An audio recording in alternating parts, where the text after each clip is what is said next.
என்னைக்காச்சும் ஒரு நாள் என் லைஃப் எனக்கு பிடிச்ச மாதிரி மாறும். அதுக்காக தான் நான் வெயிட் பண்ணிட்டு இருக்கேன். சரி, எவ்வளவு நாளா வெயிட் பண்ற? ரொம்பலாம் இல்ல, ஒரு 25 வருஷமா. ஒரு டீச்சருக்கு ஒரு சப்ஜெக்ட் தான், நான் மட்டும் எல்லா சப்ஜெக்டும் படிக்கணுமா? இது எந்த ஒரு நியாயம்? எங்க சொல்லுங்க. இவன் எதுக்கு கூப்பிடுறான்னு தெரியும். அந்த மீண்டு போன சாம்பார் சாதத்தை நீயே சாப்பிடுறா. அந்த ஸ்விக்கியில பிரியாணியும் தந்தூரியும் ஆர்டர் பண்ணிருக்கோம். அதுக்கு தான் வெயிட். இன்னைக்கு காலையில ஒருத்தவங்களை பார்த்தேன். அழகுன்னா அழகு, அவ்வளவு அழகு.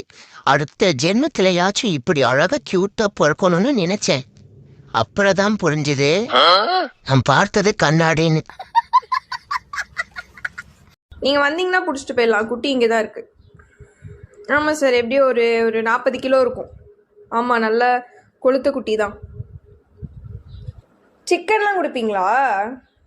சரி. சாப்பாடு சாப்பாடா? சரி, நீங்கள் என்னை வச்சு எங்க நம்ம ஓனரை இன்னும் காணோம்.